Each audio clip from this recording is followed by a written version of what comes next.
Okay, before we talk shop about being a minimalist or minimalism, I want to start off with getting to know a bit about you. Tell me about where you grew up and who you are. Of course. So I grew up in the Inland Empire with my parents, my two sisters, and my brother. And I've always had a lot of stuff growing up because there's a lot of hand me downs from family, things like that. And with me, I love fashion. A little bit about me: love fashion, makeup, and just hang out with friends, watching movies. Nice. All Okay. right. Okay, before we get into talking about being a minimalist and or minimalism, I want to start off with getting to know a bit about you. Tell me where you grew up and who you are. Of course. Well, my name is Tina, as you know. I grew up in Orange County. I was born and raised in Orange County. And I love fashion. I love food. I love to eat. I love to cook. And I love minimalism. I personally don't know much about minimalism, and I'm sure there are different forms of it.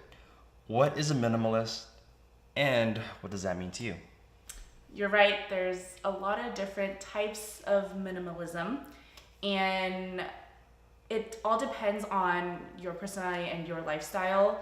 For me, it's having my bare necessities, no extra fluff, living living a very simple lifestyle. That's really interesting. I know for the average person on making choices with eating food or picking out coffee beans, that can be quite a debacle, right? So, that being said, was the transition in any way difficult to make a choice because of the massive amount of options we have nowadays? It was hard in the beginning, and you get to know what you like, and that's when you cut all the extra stuff out and you just enjoy what you like. So I don't actually try a lot of new coffees because I find the one that I like, and that's the one that I stick to, and that's part of being a minimalist. Minim- minim- so, being a minimalist for quite some time, has there been any challenges with a significant other or with family members with your minimalist way of life? There hasn't been too many challenges. Having people visit, and I only live with my boyfriend, so we have two of everything. And if we have people over and they're staying longer than the night, we have to go out and buy plastic cups and plates and things like that. But another thing that kind of gets cut out is any of the sentimental things that we get. Because being a minimalist, I don't keep any of those things, and I sometimes re-gift, which might make them a little bit upset. That makes quite a lot of sense. Like kind of like a waste not whatnot kind of thing. Exactly. If I'm not using it, then someone else can. Gotcha. All right. Well, what is the one thing you can't live without as a minimalist? With me, I love makeup. And when I used to have a lot of makeup, I try to use all of them. And now that I cut a lot of it out and I have a very minimalist wardrobe, the way I look is very minimal, I can't cut out lipstick because I think that draws the attention of the same outfit, but pairing a different lipstick kind of dresses it completely different. Okay. All right. So, what are some benefits on being a minimalist? Benefits financially, because I'm not buying all this extra things that I don't need, extra decorative things. Because of the minimalism, I save a lot of money, so I'm not living paycheck to paycheck anymore.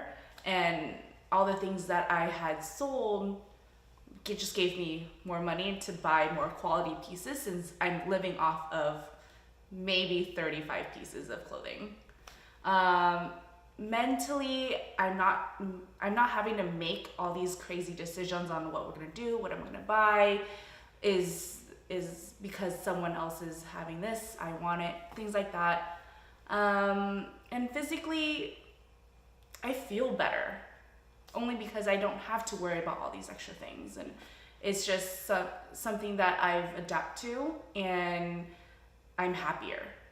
It's less clutter in my house, which means less clutter in my mind. Look for when shopping, or do you just reuse or recycle your clothes weekly? Well, minimal fashion is really great pieces that you spend a lot of money on, and that's what I do. So I don't go shopping as often anymore because I feel like I have that capsule wardrobe that I've always wanted. I have maybe 35 pieces that I use and I recycle over and over again. With like a white simple blouse, you can pair it with so many things. You can pair it with a skirt, wear it under a dress, with some trousers, with some jeans. That's what makes minimalism wardrobe timeless, because of those versatile pieces.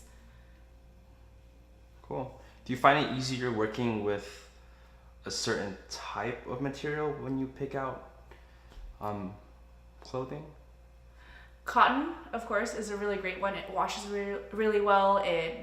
It's breathable. I live in Orange County, so we have one season. It's just hot all the time. So I love wearing cotton. Of course, a timeless piece like leather jacket goes with everything.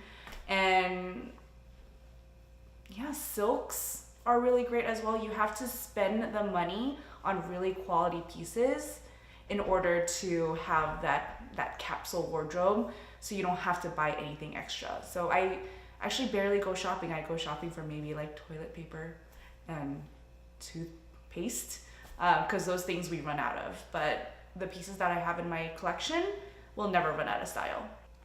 You weren't always a minimalist. What pushed you to make that transition?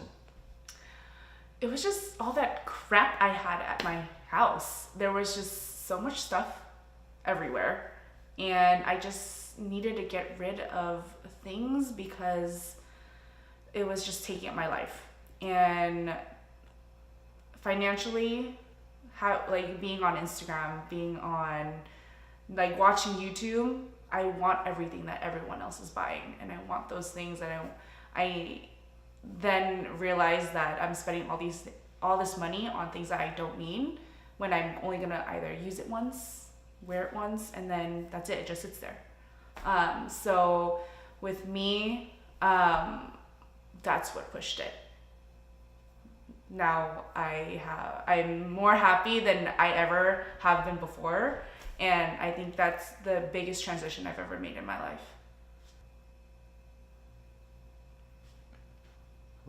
All right. How does minimalism work when you're traveling out of the country?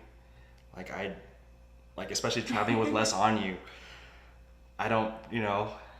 I'm pretty sure for myself, it's pretty difficult, but how about for you? It is difficult. It definitely is difficult. I try to fit everything in a, what do you call those? The ones that you can actually take on the plane with you, so I don't have to check anything in. Because I do have a fear of losing all my things since I have so little of it. I try to fit everything in a carry-on. That's what it's called. So as long as it's like all my toiletries, as long as it fits in a storage size Ziploc bag, that's all I can take. So that is, my toothbrush, my toothpaste. I have little bottles of like shampoo, conditioner, things like that are necessities for me. Makeup wise, it's very minimal. I take a concealer and a mascara, and I'm on vacation. I don't have to worry about looking great everywhere I go, because the reason why I'm there is to see the world, to see wherever I'm at. I don't need all that extra stuff. And with everything else is my normal minimalistic outfits. Jeans, depending on where I go, shorts, t-shirts mostly, are things that I would wear and reuse however long the trip is, and hopefully find some soap to maybe wash my clothes in the bathtub, things like that that helps me to not bring so many things all at once. And just one good pair of tennis shoes to have me walk around without having to bring a pair of heels, boots, things like that. Tennis shoes, that's it. It goes with everything. Dresses, all those things. If someone wanted to ease in on becoming a minimalist, what advice would you give them? My biggest main advice is starting small. You know, look at your life, look at your house, your apartment, wherever you're at, and see what is overcrowded. You know, with me, I started out with my clothing, with my closet. Because I worked in fashion before, I had so much clothes that I wasn't wearing. I wore it once when I first bought it, and then that was it. And it just sat there. And so what I did was if I didn't wear it within the last 90 days or so, I'd get rid of it. Like, there's no point. I'm not going to wear it anymore. Same with skincare, makeup. If I didn't use it within the last 4 months or so, 3 months or so, get rid of it. You know, you always have this mindset where you want to hold on to everything. And, you know, oh, eventually I'll use it. Oh, I'm going to use it for this and things like that. But most of the time, you don't get to it. And it just, other things keep piling up. And then all of a sudden you have like 6 of the same things because you felt like you needed an extra one. So, you know, start small. Don't overwhelm yourself. And then go on from there. Ready for it. Are you ultimately happy now than you were before? Oh, hell yeah. So happy.